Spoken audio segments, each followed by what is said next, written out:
Much of what survives to us from the ancients are little scraps, little bits of wisdom. But these little bits of wisdom from the Emperor of Rome, from a slave, from one of Rome's power brokers, these mantras, these sayings, these epigrams, as they were often called, that survived to us from the ancients, are incredibly powerful. They pack a punch. That's what I want to talk about in today's episode. Some Stoic ideas, some Stoic concepts that can serve as mantras for your life. These are tried and tested bits of wisdom that have survived for thousands of years for a reason, because they're powerful, because they're important, because you want to live by. Make haste, slowly them. This one's a paradoxical expression. It basically means make haste slowly, and it was a favorite of the Emperor Augustus, was first known as Octavian, and even the transition from Octavian to Augustus is something that takes time, because he's an incredibly disciplined person. He was going places, but he did so slowly, methodically, so no one could ever accuse him of being a revolutionary or a disruptor. Did things calmly, he did them carefully, he did them deliberately, and he gets this from his Stoic teachers Athenodorus and Aristodemus. One of the things he told him, for instance, was, before he ever lost his temper, he needed to count all the letters of the alphabet first. They understood that getting angry in the moment often set things back. Make slowly is about being deliberate, conscientious. It doesn't mean that you take forever. It means you take the amount of time that it needs to take, and that by rushing and doing it quickly, you often make it take longer than it needs to. And in the military they say slow is smooth, and smooth is fast. That's what this Latin expression means. Also, one of my heroes, the great Civil War general, he wasn't the fastest, he wasn't the most aggressive of the generals, but he got the job done. You contrast him to someone like Malen, who Lincoln accused of having the slows.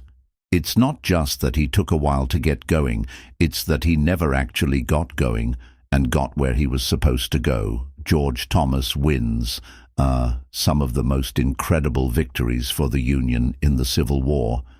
He gets this nickname, the Rock of Chickamauga, because he, again, once he knows where he's going, once he has his aim, he's not going to be pushed off, that he's not going to be knocked off. Nothing is going to get between him and where he wants to go.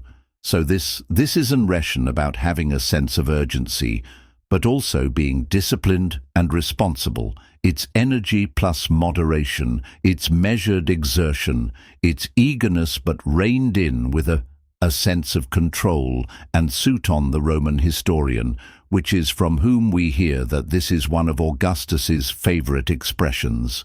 He said that Octavian thought nothing less becoming in a well-trained leader than haste and rashness. Actually, a number of Octavian's other favorite expressions dance around this idea. He says you know better a safe commander than a bold, and that is done quickly enough, which is done well. Strong mind and strong body enough. Here we go. This basically says you have to have a strong mind and a strong body. We tend to project backwards. Today we think of philosophers as academics, theorists, nerds, right? University professors, but that's not who the Stoics were. Certainly Marcus Aurelius is not just the Emperor of Rome. He's a general in the army. He's trained in wrestling and boxing and hunting. Seneca pushed himself physically.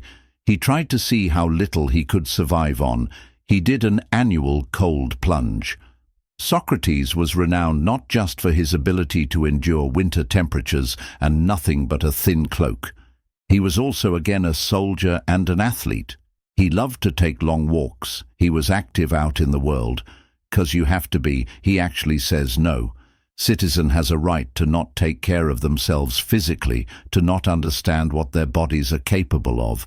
There's a story about Theodore Roosevelt that I tell in The Obstacles the Way, and in Discipline His Destiny. He's a young boy, but he's asthmatic and he's weak, he's frail.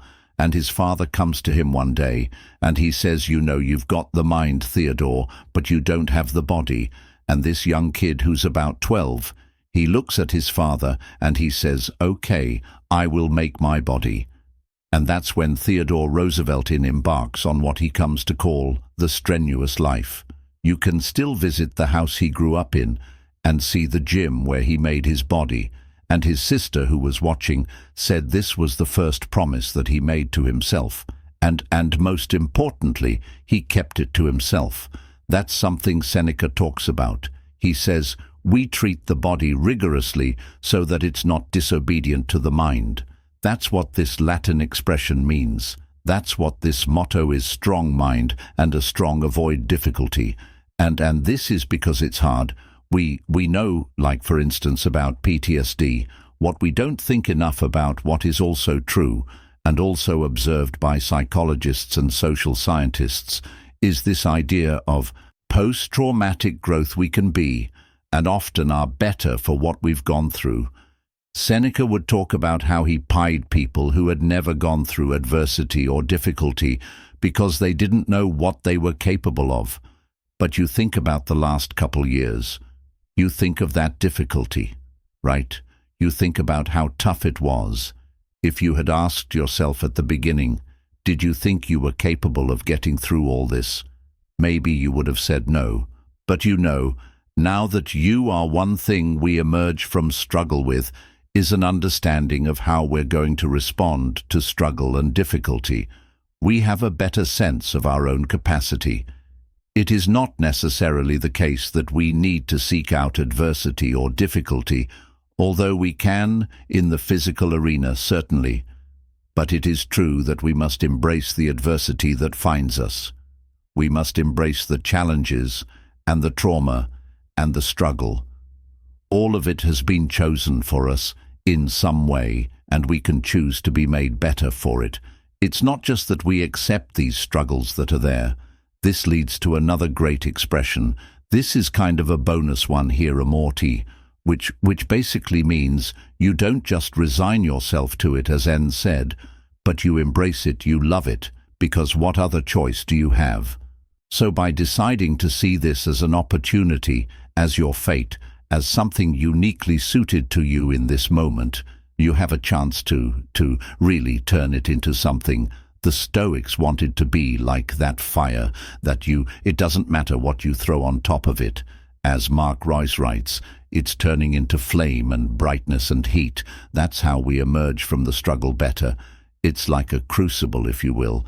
That's how we turn what has happened to us into opportunities.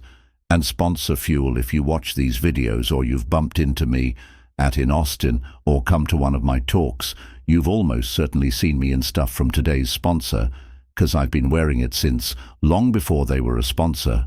I'm wearing stuff from Mori all the time. I like their joggers. I like their running shorts. I like their t-shirts. My wife likes their stuff. I like when my wife wears their stuff because it looks good, it feels good, and it's just awesome whether you're wearing it every day or you need it for performance. Like in my life, I'm writing in the morning, I'm doing a podcast or something on camera, and then I want to jump in the pool with my kids, or I want to go for a bike ride, or I want to go for a run, or I'm getting on an airplane. I don't want to change like a bunch of times. I love that I can use their stuff in all different facets of my life. They just make awesome, versatile, comfortable clothing.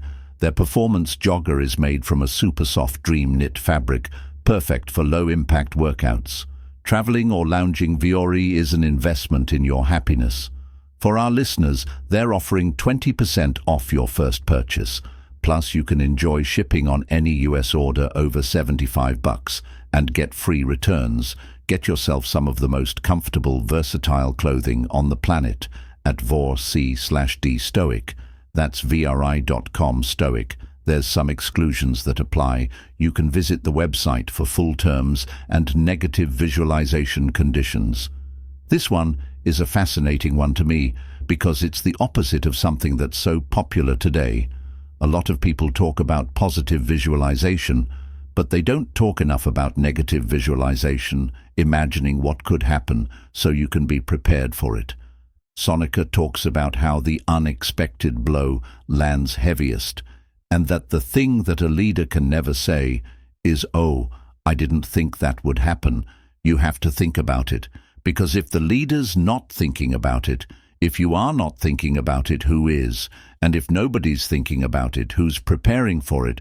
Who's coming up with plan B? Who's toughening yourself up?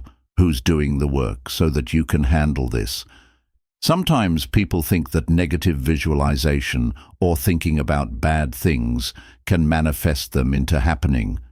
Marcus talks about this. He says, but do you fear that thinking about reaping wheat is going to make that get reaped? No, of course not.